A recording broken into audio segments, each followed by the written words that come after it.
அனைவருக்கும் வணக்கம். நான் தமிழரசி பாலமுருகன். இந்த பதிவில் நம்ம பார்க்க போகிறது நாளைய தினம் 19/6/2026 வெள்ளிக்கிழமை ஆணி மாதத்தோட வளர்பிறை பஞ்சமி. மிக மிக அற்புதமான ஒரு நாள். இந்த நாளில் நம்ம கிட்ட பொன்பொருள் சேரணும் அப்படிங்கிறதுக்காக எவையெல்லாம் நம்ம கிட்ட வளரணும்னு நினைக்கிறோமோ அதற்கான வழிபாடுகளை நாம் செய்வது அப்படிங்கிறது நல்லது. எப்பொழுதுமே நம்ம பஞ்சமி திதியில வளர்பிறையானாலும் சரி தேய்பிறையானாலும் சரி நம்ம கற்பூரவள்ளி இலையை வைத்து சில வழிபாடுகளை செய்வோம். நேற்றே அதற்கான பதிவை நான் உங்ககிட்ட ஷேர் பண்ணியிருக்கிறேன். ஸோ பார்க்காதவங்க அதை நீங்கள் செக் பண்ணி பாருங்கள்.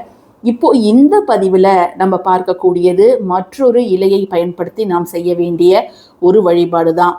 இதை நம்முடைய சேனலில் நான் ஏற்கனவே 2 முறை நான் போட்டிருக்கிறேன். ஆனால் ஒவ்வொரு முறை நான் போட்டது பொழுதும் நான் கமெண்ட்ல நிறைய பேர் எனக்கு என்கிட்ட வர வேண்டிய நகை ஒரு 3 பவுன் நகை 15 நாள்லேயே எனக்கு வந்துடுச்சு, என்கிட்ட ஏமாற்றி என்னுடைய நகையை எடுத்துக்கிட்டு போனவங்க அவங்களாகவே வீடு தேடி என்கிட்ட கொடுத்துட்டாங்க, அதுவும் நான் இந்த விஷயம் செஞ்சு 15 நாளில் எனக்கு வந்துடுச்சு அப்படின்னு சொல்லியிருக்கிறாங்க. அதெல்லாம் நான் அப்போ ஷேர் பண்ணியிருந்தேன் கம்யூனிட்டி போஸ்ட்டில் ஒரு 2 வருஷத்துக்கு முன்பு. இப்போ நான் ஏன் இதை திரும்ப உங்ககிட்ட ஷேர் பண்ணுறேன் அப்படின்னா, நிறைய பேர் நான் பணம் இழந்துட்டேன், பணத்தை கொடுத்து ஏமாந்துட்டேன் அப்படின்னு சொல்கிறீங்க. ஸோ நாளைக்கு இதை நீங்கள் செய்வது நல்லது. நான் இதை மறுபடியும் உங்ககிட்ட சொல்லிக்க விரும்புகிறேன். இது பஞ்சமியில் தான் செய்யணும் அப்படிங்கிற அவசியம் கிடையவே கிடையாதுங்க. நீங்கள் வளர்பிறையில் எப்போ வேணாலும் செய்யலாம். நாளைக்கு நாள் நல்லா இருக்குது அப்படிங்கிறதால இந்த பதிவை நீங்கள் இந்த வழிபாடை நாளைக்கு செய்யுங்க அப்படின்னு சொல்கிறேன். அதே போல் ஒரு சிலருக்கு தான் இதை மாதிரி இலை வேர் பூக்கள் பயன்படுத்தி செய்யக்கூடிய வழிபாடுகளில் நம்பிக்கை இருக்கும். ஸோ அப்படிப்பட்டவங்க தொடர்ந்து பாருங்கள். அப்படி இல்லாதவங்க நீங்கள் டைம் வேஸ்ட் பண்ண வேண்டாம், நீங்கள் இப்போவே ஸ்கிப் பண்ணிடலாங்க. இதற்கு நாம் பயன்படுத்தக்கூடியது பூவரச இலை. அரச இலை வேற, பூவரச இலை வேற. இந்த பூவரச இலை மஞ்சளாக ரொம்ப நல்லா அழகாக இருக்கும் பார்க்கறதுக்கே. அது மரத்தில் நல்ல பிரைட் எல்லோ கலரில் இருக்கும். இது நம்ம கார்த்திகை தீபத்தை அப்போ இந்த இலை மேலே சாணம் வச்சு மேலே ஒரு இலை வச்சு விளக்கேற்றுவோம்.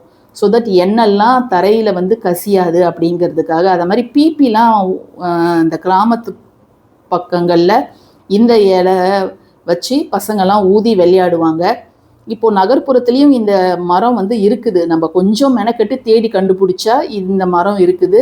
இதில் ஒரு இலை நமக்கு கிடைச்சாலே போதும். எப்பொழுதும் நான் சொல்வது தான், சூரியன் மறைந்த பின்பு இந்த இலைகளை நாம் எடுக்கக்கூடாது. ஸோ நம்ம முன்னாடியே எடுத்து நீங்கள் வச்சுக்கோங்க. நாளைக்கு பஞ்சமி முழுவதும் இருக்கின்றது. முழு நாளும் பஞ்சமி இருக்குது. அதாவது வெடிகாத்தால் ஆரம்பித்து நாளைக்கு இரவு கிட்டத்தட்ட 11 மணி வரைக்கும் பஞ்சமி திதி இருக்குது. ஸோ இதை நீங்கள் தாராளமாக இந்த ஒரு வழிபாட்டை நீங்கள் உங்கள் பூஜை அறையில் செய்யலாம். அதே போல் நீங்கள் தீட்டு காலங்களில் இருந்தீங்கன்னா நீங்கள் தயவு செஞ்சு செய்யாதீங்க. அதை மாதிரி அசைவம் சாப்பிட்டும் இதை நீங்கள் செய்யாதீங்க. நிறைய பேர் நாங்கள் கர்ப்பிணிகளாக இருக்கிறோம் செய்யலாமா அப்படின்னு கேட்குறீங்க. நீங்கள் செய்வது நல்லது கிடையாது. எந்த ஒரு பரிகாரம், இந்த இலை பறிக்கிறது பூ பறிக்கிறது இந்த மாதிரி விஷயங்கள்லாம் நீங்கள் ஈடுபடாதீங்க. உங்கள் கணவர் வேணால் செய்யலாம், நீங்கள் இதை செய்யாதீங்க. ஸோ இப்போ நம்ம ஒரு இலையை எடுத்துக்கோங்க. ஒரு இலையை எடுத்துக்கிட்டு இது ஹார்ட் ஷேப்பில் இருக்கும். அரச மரத்து இலை இந்த டிப்பு ரொம்ப ஷார்ப்பாக இருக்கும். அரச இலை வேற, பூவரச இலை வேற. ஏன்னா நான் ஒவ்வொரு தடையும் போடும்போதும் இது அரச மரமான்னு கேட்குறாங்க.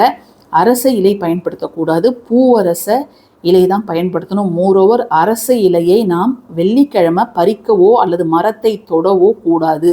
ஸோ இந்த ஒரு இலையை மட்டும் எடுத்துக்கிட்டு இப்போ என்ன பண்ணணும் அப்படின்னு பார்க்கலாம். ஸோ இப்போ நீங்கள் இந்த இலையில பார்த்தீங்கன்னா நான் ராமு அப்படின்னு ஒரு பேரை எழுதியிருக்கிறேன். நீங்கள் ஆங்கிலத்திலையும் எழுதலாம், தமிழ்லையும் எழுதலாம், அல்லது உங்களுக்கு கன்வீனியன்ட்டான லாங்குவேஜ்லேயும் நீங்கள் எழுதிக்கலாம். 5 லட்சம் அப்படின்னு எழுதியிருக்கிறேன். அதே போல் இன்னும் வேற ஒருத்தர் நபர்கிட்ட நீங்கள் கொடுத்துருக்குறீங்க இன்னும் வரல அப்படின்னா நீங்கள் அவங்க பேரையும் அடியில் எழுதலாம்.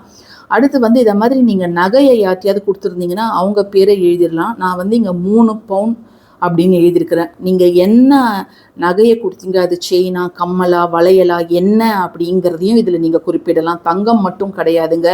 வெள்ளி யார்கிட்டையாவது கொடுத்து அது திரும்ப வரல, ஏதோ ஒரு வகையில் நம்மளை ஏமாற்றி அவங்க எடுத்துக்கிட்டு போயிட்டாங்க அவங்க ஆனால் இப்போ நல்ல நிலைமையில் இருக்கிறாங்க, திருப்பி நம்ம கிட்ட தருவதற்கு அவங்களுக்கு மனசே வரமாட்டேங்குது அப்படிங்கிறத எது வேணாலும் நீங்கள் எழுதலாம். அதே போல் நிலம், இப்போ பிளாட்டு அப்படின்னா அந்த இடம் பிளாட்டுன்னு எழுதி அதோட சைஸு இத்தனை ஸ்கொயர் ஃபீட் இத்தனை சதுரடி அதையும் நீங்கள் எழுதலாம். நீங்கள் இழந்தது எதுவாக இருந்தாலும் அதை நீங்கள் இந்த இலையில் எழுதிடுங்க. எழுதிட்டு இதை நீங்கள் இப்படி மடிச்சிடுங்க. எப்படி வேணாலும் நீங்கள் மடிச்சிக்கலாம். காம்பை வந்து எடுத்துடுங்க, காம்பு வேண்டாம். சரிங்களா? இதை வந்து நல்லா மடிச்சுட்டு இதை நீங்கள் எந்த நேரம் செய்யலாம்னா சுக்கிரஹோரையில் செய்யலாம். நீங்கள் மதியம் 1 to 2 செய்யலாம், காலையில் 6 to 7, நாளைக்கு காலையில் 6 to 7 செய்யலாம், மதியம் 1 to 2 செய்யலாம், நைட்டு 8 to 9 செய்யலாம். ஏன்னா இந்த 3 நேரத்துலையும் பஞ்சமியும் இருக்குது. பஞ்சமி கூட முக்கியம் கிடையாது, வளர்பிறை வெள்ளி அப்படிங்கிறதால இதை வந்து நம்ம தாராளமாக செய்யலாம். ஜஸ்ட்டு இதை மாதிரி நீங்கள் மடிச்சுக்கோங்க. மடிச்சுக்கிட்டு இதை மாதிரி ஒரு கண்ணாடி பாட்டில் தான் நம்ம எடுத்துக்கணும். இது வந்து ஜஸ்ட்டு ஒரு ஜாம் பாட்டில். உங்கள் வீட்டில் ஏதாவது மளிகை சாமான் வந்த பாட்டில்லாம் காலியாக இருக்கும், ஜாம் பாட்டிலோ அல்லது காஃபி பொடியோ, அந்த பாட்டிலில் கல்லுப்பை நிரப்பி இந்த ஒரு இலையை அந்த உப்பில் ஃபுல்லாக வச்சு மறைச்சிடுங்க. இது வந்து தெரியவே கூடாது, வெளியில் இருக்கிறது தெரியக்கூடாது. ஃபுல்லாகவே நீங்கள் கொஞ்சம் கேப் க்ரியேட் பண்ணி இந்த இலையை அதில் வச்சிடுங்க. வச்சுட்டு ஃபுல்லாகவே மூடிடுங்க.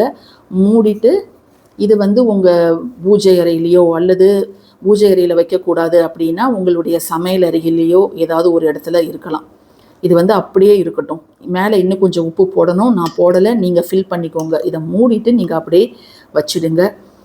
வாரம் ஒரு முறை உங்களுக்கு இந்த இலை கிடைச்சதுன்னா வாரம் ஒரு முறை இந்த இலையை எடுத்து கால்படாத இடத்துல போட்டுட்டு மறுபடியும் ஒரு புது இலையில் அடுத்த வெள்ளிக்கிழமை எழுதி வையுங்க. அப்படி இல்லைன்னா இந்த இலையே அப்படியே இருக்கட்டும். 30 நாட்களுக்கு நீங்கள் வெயிட் பண்ணுங்கள். 30 நாள் முடிஞ்சிடுச்சு அப்படின்னா அதுக்குள்ளவே உங்களுக்கு ஏதாவது ஒரு சில செய்திகள் வரும். ஒரு நல்ல செய்தி உங்களை தேடி வரும். உங்களுடைய பணத்தை பற்றியோ நகையை பற்றியோ இடத்தை பற்றியோ ஏதாவது ஒரு நியூஸ் வரும்.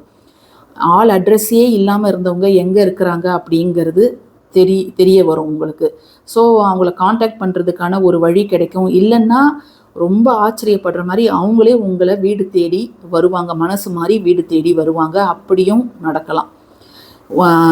அந்த 30 டேஸ்க்கு அப்புறம் இதை உப்பையும் வந்து நீங்கள் கால்படாத இடத்துல கொட்டிடலாம். இல்லைங்க எனக்கு எந்த செய்தியும் வரல, எனக்கு பணமும் வரல, நான் என்ன செய்யறது அப்படின்னா நீங்கள் அந்த 30 நாள் முடியுது இல்லையா, ஒரு வாரம் பிறகு திரும்ப நீங்கள் வளர்பிறையில் இதே மாதிரி இன்னொரு தடவை செய்ய ஆரம்பிக்கலாம். 2 முறை தான் செய்யணும். அதுக்கப்புறம் நீங்கள் ஒரு 6 months பிரேக் விட்டுட்டு தான் நீங்கள் செய்கிற மாதிரி இருக்கும். ஸோ இது வந்து இந்த பூவரச இலையை வைத்து நாம் செய்ய வேண்டியது. இது நிறைய பேருக்கு பலன் கொடுத்துருக்கிறதால தான் நான் இந்த பதிவை இன்றைக்கி உங்கள் கூட ஷேர் பண்ணுறேன். ஓகேவா? இது எந்த வளர்பிறை வெள்ளியிலையும் நீங்கள் தாராளமாக செய்யலாங்க. இந்த பதிவு உங்களுக்கு பயனுள்ளதாக இருக்கும்னு நான் நினைக்கிறேன். பயனுள்ளதாக இருந்துச்சுன்னா கட்டாயமாக லைக் பண்ணுங்கள், ஷேர் பண்ணுங்கள், நம்ம சேனலுக்கு சப்ஸ்கிரைப் பண்ணுங்கள். தேங்க்யூ ஃபார் வாட்சிங் திஸ் வீடியோ. நன்றி.